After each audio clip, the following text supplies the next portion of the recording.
In today's video, we're taking a deep dive into the less glamorous aspects of Hollywood, as we delve into the top 15 most severe cases of alcoholism in the history of the entertainment industry. From celebrated actors to renowned directors, we'll unveil the stories of individuals whose lives were overshadowed by alcohol dependency.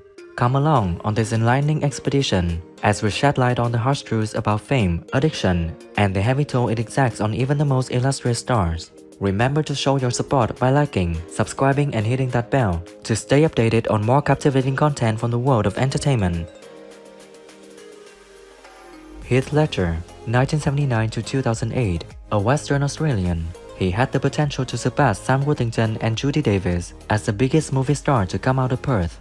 However, in 2008, he took a cocktail of sleeping pills, painkillers, and anti-anxiety medications in a room in New York City, which brought an early end to his promising career. In his Manhattan apartment, the police reported finding 6 bottles of prescription medicine, indicating that his death was undoubtedly an accident, a tragedy that is. Even though he only did 18 movies, he was able to win an Oscar for The Dark Knight in 2008, which was his next-to-last picture, for the depiction of the Joker. Me watching, he takes the knife to her, laughing while he does it. He turns to me, and he says, biopics can be, incredibly defaming to the person they're trying to, create a portrait of. And Judy Garland, when she was little, the result of a miserable upbringing and the victim of a selfish, ambitious four-daughter mother and a rebellious gay father. When she was a young child, both her mother and her studio MGM hooked her on uppers and downers to squeeze ever higher working hours out of her. If there was a lady who had a perfect defense for her drug abuse, it was Judy Garland. Early on, she had decisions made for her, and by the time she was old enough to make her own choices, it was already too late. She passed away in a London restroom in 1969 due to barbiturate overdose. She wasn't even 47. That way is a very nice way. Who said that? If that were the case, I'm sure I'd be singing every night. That always happens, Yes, doesn't it? yes. I don't know if it always happens. I've No, never people been always say if they get enough discussing money the they would rich. retire, but they... Farley, 1964 to 1997. Farley was one of the comedians who left Saturday Night Live and found some measure of success. On December 17, 1997, he spent $2,000 hiring a hooker, had a good time with her, and then bringing her back to his flat for some sex. He had problems while she was there. As a result of cocaine and opiate drunkenness, he begged her not to leave him as his breathing grew heavy, but she turned around and walked away, leaving him to his fate. The comedian, who weighed 296 pounds, admired John Belushi. At the age of 33, both would pass away from drug overdose. Now you kids are probably saying to yourselves, hey, I'm gonna go out and I'm gonna get the world by the tail and wrap it around and pull it down and put it in my... Tony O'Brien thinks he can take all our guests and have a hell of a time! Whiskey isn't simply favored by guys. According to Ava Gardner, women also enjoy it.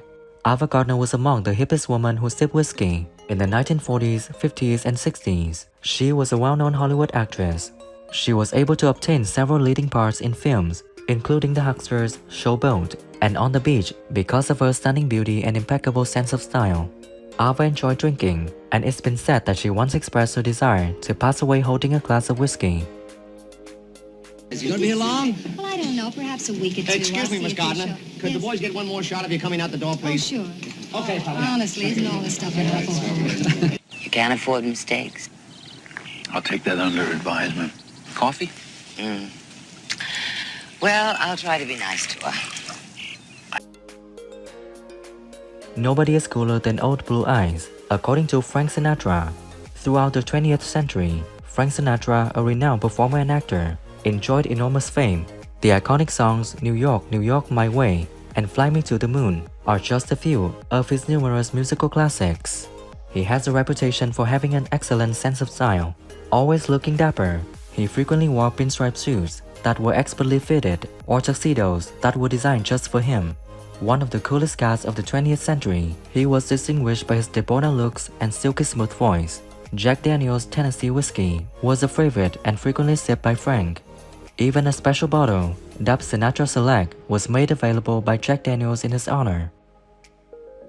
Look, it's Pop's birthday, Barney. I think a pair of pressed pants would be just the right note for tonight's party. I'll think about it. Okay. He's a small. He's liable to get my finger. Yeah, well, he knows how to fix it. He knew. Errol Flynn. Errol Flynn was a legendary actor who appeared in numerous timeless films such as Captain Blood, The Perfect Specimen, Edge of Darkness, and Dive Bomber. He was known to enjoy drinking whiskey, and he was reported as saying, "I like my whiskey old and my women young." Even though the trial generated a lot of media attention, fans' opinions of him did not appear to be altered by the idea that their idol had exploited young women. Flynn, though, was affected by it.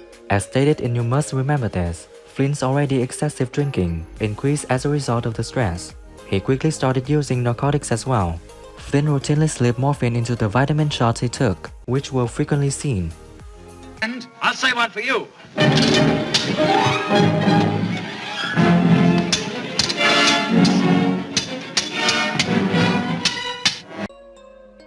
The American author Mark Twain was born in the wonderful state of Missouri. He is regarded as a literary legend. The Adventures of Tom Sawyer is one of the several outstanding novels by Twain. It was well known that he adored bourbon, and he was reportedly quoted as stating, "Too much of anything is bad, but too much good whiskey is barely enough." While traveling across the Atlantic aboard the ship SS City of Chester, Twain was introduced to Scotch whiskey and later became a devotee. Most evenings, he was spent with the ship's doctor, sipping Scotch whiskey concoctions. Scotch whiskey, lemon, sugar, and Angostura bitters made up his favorite drink. Twain said that the cocktail increased his sex desire and gastrointestinal function. But you can't bring up the whole well with one bucket. Truth is the most valuable thing we have. Let us economize it. Sir Winston Churchill, when it came to heavy drinkers, he was the biggest of them all. Even though he was a well-known day drinker when serving as the Prime Minister of England, he rarely drank excessively and expressed disdain for those who would become intoxicated. Throughout the day, Winston would sip on a glass of Johnny Walker Red Label that had been significantly diluted. His kids called it a Papa cocktail. Due to his role as one of the unbreakable commanders who guided the Allies to victory in World War II, Churchill is regarded as one of history's most stylish drinker. Buses. Plenty of buses in the country after all. My division should be given buses and transported rapidly to wherever they're needed. Sir Compton Mackenzie is a renowned Scottish author who was born in England and published a number of well-known plays, biographies, novels, and poetry. They included a book called Whiskey Galore, which told a story of a ship that capsized during World War II while carrying 500,000 barrels of whiskey. The struggle the islanders faced to preserve the water of life is chronicled in the book. Love, according to Compton, makes the world go round. Absolutely not. It spins twice as quickly when there's whiskey present. I'll be glad to see you in my own house, Mr. Mander.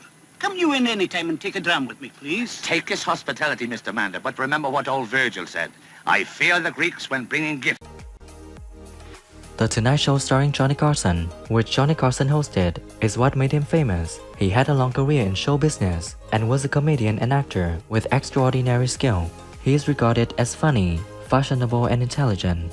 He was known for his love for whiskey and was once reported as saying, "Happiness is having a rare steak, a bottle of whiskey, and a dog to eat the rare steak." Earned a great deal of attention from her appearance in it, and she is just 7 years old. Would you welcome, please, Drew Barrymore.